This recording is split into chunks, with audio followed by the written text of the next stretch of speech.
colleagues, I'd like to present to you a model that we have used for a number of years at the Munich Leadership Group. As a matter of fact, the Munich Leadership Group has developed that model. It is the 4 factors of change, and you probably have heard of it, or if you we have talked about it before, either with some of the other colleagues or Hans Werner. I would like to present it to you in the way that we have presented it to groups for many years, and it seems to be working well. Obviously, this model lives from the examples that you bring when you present. I will use the examples that have worked well for me, or also for some of my colleagues. That's just a suggestion, but it would be great if you could enrich the model also with your own personal examples. It is important, as you probably know, with all models, that those examples are vivid, are imaginable, and in some way speak to the limbic system, make people laugh or have some kind of an emotional reaction. So that'd be great. And if you have those examples, please let us know, because we really love to steal examples from other people. So that'd be great. So here it is, the 4 factors of change. In the past years, decades even, we have spoken with thousands, literally thousands of leaders. We have spoken to leaders in coaching or in programs, in leadership development programs, or during consulting jobs. And we've asked ourselves, what is it that leaders do well when they lead through change? And with that comes the question, what is it that makes people change? And leaders should understand this. And we have observed those leaders, and it seemed to be that a number of similarities surfaced. And we could observe them over and over again, and people were telling us this is what worked well. And from those insights, we have created a model, and we call it the 4 factors of change. What it is really 4 perspectives of how to look at change, almost like searchlights. You can look at change through those different lenses, if you will, to see where lies the energy for change. You can use the 4 factors of change for yourself if you want to make changes for yourself and you find not being successful with those, for example. And it is a great leadership tool when you lead people through change to look at what can you do to actually empower them to be wanting that change. Factor number 1. Well, really, the idea is that we have a situation or a behavior A. Let's call it behavior A. Very often it's really the behavior that you want people to change, or in yourself also behavior. We don't change people. People are good the way they are. That's not where we're going. But there's a certain behavior maybe that needs change. So we have a behavior A, and we really, it's that simple, we want a behavior B. And so how do we get from that A to that B? Factor number 1. I show you factor number 1, and we call this the attractiveness of the target state. Really, the idea is, how attractive is B? Is this something that that particular person would like to achieve or would like to go to? Now you would think, well, yeah, I mean, that's easy. For example, you have a company, and this company, or you work for a company, and you want that company to succeed. So shouldn't this be attractive to anyone working for this company? I mean, obviously, if the company doesn't succeed, then they might be out of job and so on. So it should be attractive. Now here's the thing with attractiveness of the target state. Should-bes don't work. I like to call them should-bes. Should-bes don't work. What that means is, maybe, yes, maybe it should be attractive, but maybe it isn't. Maybe it's not only not attractive, but it even poses a threat. For example, you are let's assume for a moment that you are the boss of a company, okay? Now you tell your staff, your leadership circle, your employees, you tell them that you want to up the revenue by 20% in the next year. Wow, that's great. For you owning the company, that's really attractive, isn't it? But how is it for your leadership personnel, for the employees in the company? They might think, oh my God, I'm going to have to work 20% more in the same time with the same budget. Oh my goodness, that's not going to work. But they won't tell you, will they? I mean, I can't very well say, 20%, that's not attractive. I don't want to go there. What would you think about them? And they know that. So instead, they will nod. They will pretend that they're doing it. They will give their best. But you will hear a lot of excuses, and for some reason you think it's not working. Well, it's not working because to them it poses a threat. It's not really attractive. It poses a threat. So it is a very good idea to look at who is this B really attractive to, or in better words, how can you make that B attractive for each individual in the company? And mind you, people are different. So for some people, it might be attractive that the company expands and more people come on board because they really love a lot of people, love to work with a lot of people. They love that complexity and they love the communication that's going on, while others really have enjoyed the quietness of the small company maybe, and they get scared. So you would want to tailor the attraction of that target state to the situation.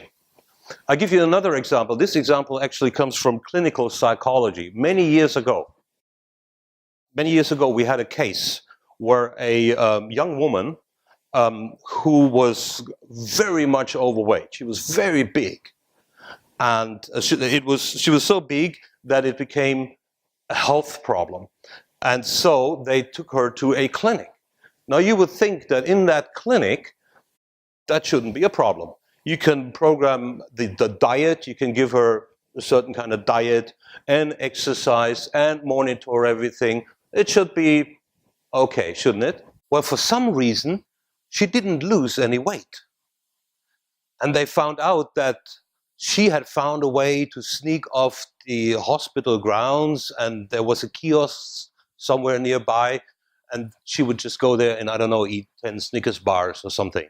So in effect, she sabotaged the therapy. Now, wouldn't you agree that being healthy, fit, and so on, that's attractive? I mean, for most people, that would be attractive, wouldn't it? Then they dug a little deeper, and they found that in conversation that earlier in life she had had a very traumatic experience with the other gender. She was a child, it was nasty. And she was afraid now that if she gets slim again and fit and beautiful, that will repeat itself. So for her, being slim and beautiful wasn't attractive at all. It was more a threat to her. And that was the reason why this therapy didn't work. Then they started to work with her on that, build her confidence in the other gender and in herself, obviously, and started the therapy from that angle. And when they started to be successful with that, that is when she also started to lose weight. Factor number two. Factor number two really is the question, how unattractive is A? So I don't know how you draw unattractive. Is that unattractive? That's probably unattractive. So how unattractive is A? Or in other words, and we call this factor that, number two, and we call it consequences of doing nothing. It is interesting with human beings. They're a curious species. They just hate change. So given a choice, we more often than not choose not to make a choice at all and just to go on as it is. It is an inertia that is inherent in our emotional experience and behavior. It simply has to do with the fact that way back hundreds of thousands or even millions of years, when man developed and evolved, when everything stayed the same, that meant no danger. A little change in environment, a sound, a funny smell, or anything like that, that was potential danger. So we shun change. And when we're given a chance, we might not change at all. So the question really is it very clear what's going to happen when we do not make that change? Is it clear to us how unattractive A actually is? And the funny thing again is that we can really get used as human beings, we really get used to suboptimal, not so good situations. We get used to it over time because those changes over time might be so slow that we don't notice it. And before we know it, we have ended up in a situation that isn't really good, but we have learned to live with it. So the idea is, for example, imagine I could give you or suggest to you the toothache that you will have in 3 years if you don't go to the dentist now. Would that make you go to the dentist now? Most probably. So it's a bit like that. How can I make it very clear what's going to happen and make it vividly clear, not only from an intellectual point of view, but much more so from an emotional point of view, what will happen if we don't change? So, for example, say you live somewhere in an apartment and you kind of like it, but you kind of really don't. But I mean, looking out for a new apartment, that's, all the work that is involved in that. So you kind of make do. But you don't feel very good there. You're sick quite often, and it's just not very nice. And one day a friend comes to you, and as he comes back from the bathroom, he says, "Do you know what you have in your bathroom there? It is a kind of mold that makes you sick. It's actually quite dangerous. And the bad news is that once you have that mold, it actually creeps into the walls and into the bricks of the walls. You can never get it out. So really, if I were you, I'd run. I'd never come back to this apartment." Now you have a picture.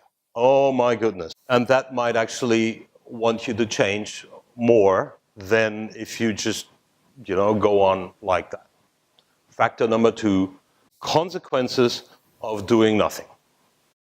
Factor number 3. Factor number 3 is, now imagine that, yes, it is attractive, you want to go there. You also are quite aware of what will happen if you don't make that change. So you kind of want to make that change. However, you have a problem. You don't know how to make that change. Or better, you think that you don't have the knowledge or the skills to actually make that change. So this is factor number 3.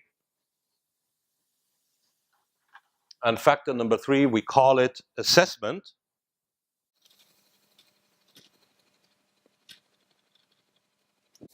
Assessment of own skills and or knowledge. Now, what is it about this factor? Isn't it true that when you think about whether you can make that change, we tend to think about, can I do this?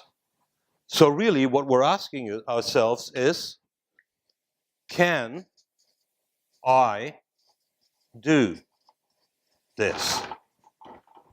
So do I have the skills, do I have the knowledge now to actually make that change? But more often than not, if you actually did have that knowledge or those skills, wouldn't you maybe already have made that change? So what I'm saying is, this might be the wrong question. So it is not a very good idea to ask yourselves, can I do this? But rather than that, I suggest, could I do this? And you see the difference. Could I do this? Here we go. That means, am I able to acquire the skills and the knowledge that it might take to make that change? And this is something that people might be afraid of, and others, they love it. For example, those change managers that are called into organization to turn them around, the Jack Welches of this world, if you want so, or name any other of those change agents. When you ask them, right in the beginning of that change, when they come to the company and you have an interview with them and you ask them, sir, how are you going to make that change? More often than not, you will get an answer like, I really don't have the faintest idea yet, if they're honest, if they're, that is. They would say, I really don't have the faintest idea yet. Now is the time to learn. I have to learn about the company. I have to understand the processes and products and people and culture and whatnot. But ask me in 6 months' time, and I will give you an answer to that. So they love the idea of embarking on something that they really don't know yet how to do. And then learn, and then actually acquire the skills to do it. Now this might make your direct reports fearful. I might think, oh my goodness, I don't know how to do this. So it is a good idea as a leader to show them what they already can do, to have some quick wins there and give them confidence and hope that they can actually develop those skills. That is probably where we should look at. Very often what we have observed in companies where it doesn't work, it goes exactly the other way around, that there's finger pointing, that people are blamed, that bosses say, well, come on, we hired you to do this, and now you say you can't do this. Who are you? Why did I even hire you? So that kind of an attitude that will actually increase that fear. Again, it's the assessment of your own knowledge and skills. So it's not so much about whether you as a leader think that they can do it, but whether they think that they can do it, and to support them in that. Factor number 4, and this is an interesting one. We might often not actually think about it, but again, coming back to the point that people hate change. Imagine if one person in a group changes and the others don't. There is all of a sudden a discrepancy. And let me tell you, the others don't like that. Because if they admitted that it's a good idea, then maybe they would have to change themselves as well. So they do things to keep you from changing. We call this factor number 4. I call it sometimes the eco check. Now, eco check doesn't really have to do with economy so much, or with the environment in terms of global warming or things like that. It has to do with, does your surrounding, does the environment that you live in, the other people, give you permission for that change? So really it is the permission of the environment. Do you have permission of the environment? Now the story goes, this is a colleague, she told me this. She had a boss who was a bit on the choleric side. He could really explode, and he did that quite often in the office. Now, she said that she could hear by the way he walked up the steps, the stairs in the morning, she could hear in what kind of a mood he was in.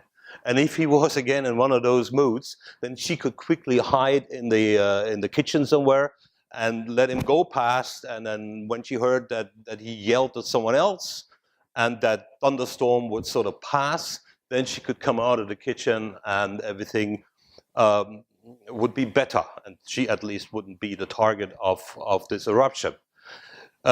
So interestingly enough, people adapt to even bad behaviors, and they create strategies how to deal with, for example, a bad behavior like that. Now imagine this boss maybe he had a breakdown because of burnout or whatever, so he ends up in a clinic somewhere for a number of weeks or a month even, and in that clinic, a burnout clinic of some kind, there is also an anger management course. And let's assume it's a good one. Let's assume it's one that actually really works. And so he learns about his own aggression and how to deal with it better. He learns about feedback and how to talk to people and all those leadership skills. And after 3 months, he comes back to the office. And instead of yelling at people, he starts asking questions or giving feedback and so on. Now, this is great. This is wonderful. He is changed. Wonderful. Really? What do you think? How will the employees react? And I think it's pretty clear. They'd be confused. They say, what's going on? They haven't been to that therapy. They don't know what happened there, and they are confused. And when people get confused, they get scared. And they want their old boss back. So what do? Most probably, they're going to start and poke him here and there. They see, is he really now changed? And they start acting out or doing a number of things until one day he forgets all about his anger management therapy, and he explodes again. And then they say, now we have our old boss back. Isn't that great? So it's almost like rubber bands that pull you back into the old behavior if you make sudden changes, and your environment doesn't really give you permission to do that. So as a leader, it's a very good idea to create an environment where the change that you want is already visible and it is welcome and accepted. So here they are, the 4 factors of change. Let me run you by them again. Number 1, attractiveness of the target state. Number 2, consequences of doing nothing. Number 3, assessment of own skills and knowledge. And number 4, permission of the environment, or as we sometimes call it, the eco-check. Those 4. Now think about it. In terms of the energy for change, are they all equal? Are they all the same? Or might there be one of them that is actually stronger than all the others? What do you think?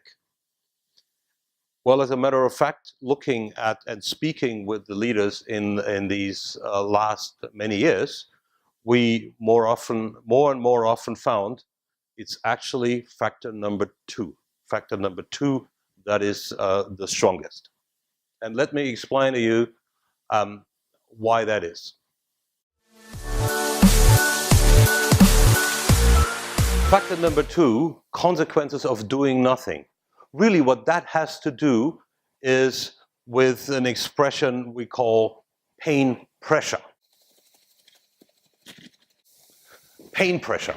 So how large and how strong is the pain pressure so it will actually make you move? Now what we have observed is that there are essentially 2 kinds of pain pressure. And we can draw it like this. And we say, there's one kind of pain pressure, and we call it done. And you might have guessed it, the other kind of pain pressure we call intelligent. So there's dumb pain pressure and there's intelligent pain pressure. What is the difference between the 2? Let me tell you a little story around this. Here was a husband and a wife, and the husband liked to go around midnight, maybe after a TV show on Sunday night, around midnight. He liked to go to the to the fridge and see maybe there's another bit of cheese in there, or another beer, or maybe some chocolate and so on. So he goes to the fridge when his wife confronts him in the kitchen and says, "Do you really have to eat now?" Now, when you hear this, what is your inner reaction to this? How do you instantaneously react when you even hear this sentence spoken in this way? I've asked this question many, many times with many different groups, and I get the same answer every time. And the answer is rebellion. They say something, "No, I'm going to eat even 2 sandwiches. Who is she to tell me what to do?" and things like that. And the interesting thing is that in all of the groups that I've worked with, it is one of the most unison answer to that question. There's hardly anyone who doesn't instantaneously react to that. The story goes that here was another husband and wife. And same problem. She thought that he should, lose weight and or eat more healthily. But this one was a clever one. What she had done is she had taken a photograph of her husband that she had taken in summer vacation on the beach, as he, in his Speedos, as he was bending over to pick up a towel. You imagine that picture, And she took that picture and she printed it out in A4 and she put it inside of the fridge.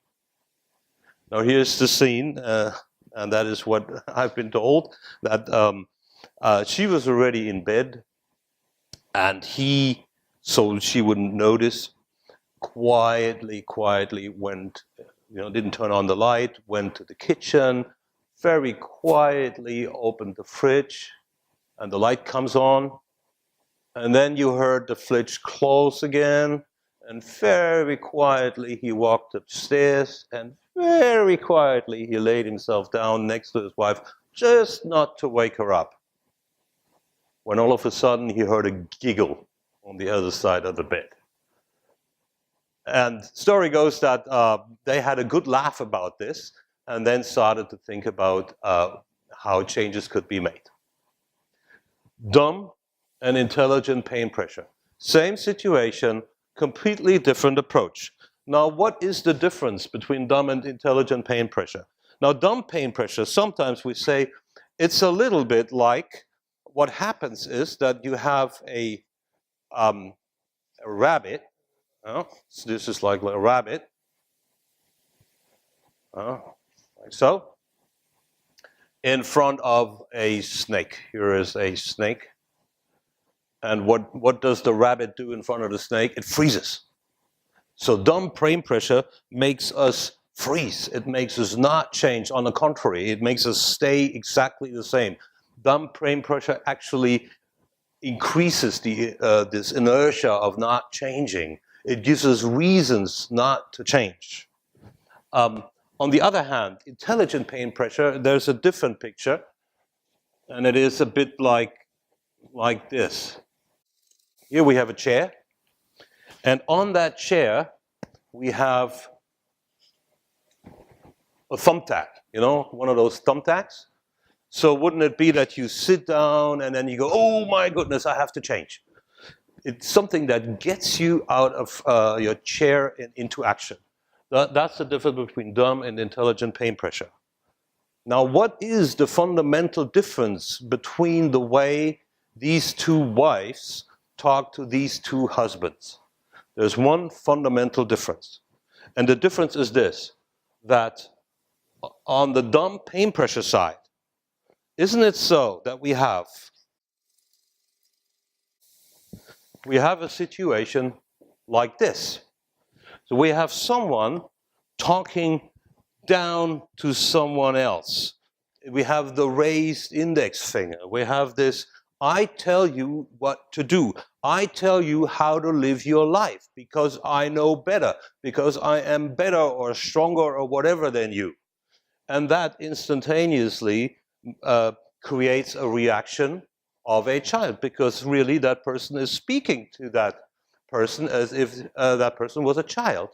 And indeed, what we do is we regress, is what we say. We regress into our childhood and we dig out from our limbic system childhood behavior. And there's really only two ways to react to such a strong a critical approach.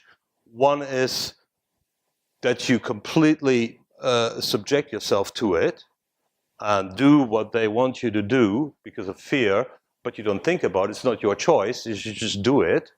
Or the other is that you react in a rebellious way. Now, rebellion doesn't change anything. Rebellion doesn't have change power, at least no sustainable change power. Psychological rebellion it is what we call it. Now, intelligent pain pressure on the other side, I'd like to draw a different picture. The picture is this. There's two people from the top, shoulder to shoulder, equals in terms of value, shoulder to shoulder. Look at a situation. Look at something that is maybe not good. Look at the facts together. But there is no I'm better than you. We're just both look at this and then make our own conclusions from that. That's the fundamental difference between those two approaches. I'd like to give you a quote, and this is by Jack Welch. And Jack Welch said about change, and he understood how important it is. He said, confront the brutal facts. This is really what the factor number 2 is about. Confront the brutal facts. Don't show it through pink glasses. Don't make it look nicer than it actually is. But on the contrary, for example, if your sales figures go down or your costs go up or any other things like that happen that are not good for your organization or your company, you could show an Excel sheet. And it says very clearly, all the columns says very clearly what has happened. But that really doesn't change a lot because it doesn't speak to our limbic system. But how can you use pictures and make people really feel that this is where they're going to go if it goes on like that? So confront the brutal facts. However, what Jack Welch didn't say is confront the facts brutally. He didn't say confront the facts brutally. That means take out this top-down, this judgmental approach. And especially, we should never be judgmental, I guess, but especially when it is about change. It can be absolutely destroying when you take this top-down approach. On the contrary, this top-down approach makes sure that change is not going to happen. Those are the 4 factors of change. If you apply them, look at each single situation and see what is it like now. Is it maybe that the target isn't attractive enough? Then do something about that. See, and sometimes it helps that you ask your people what would make it attractive for you rather than fantasize about what might be attractive for them or come up, imagine it. Why not asking them? Say, what would make it really attractive for you to do this? Huh? Is the person quite aware of the fact what will happen when change doesn't happen, when they don't change? Do they think that they can acquire the knowledge and skills that they'll be able to actually do the change? And does the environment give you permission to change? So where is the energy? That's where you start. Good guesses. Factor number 2 gives you a lot of energy. Thanks.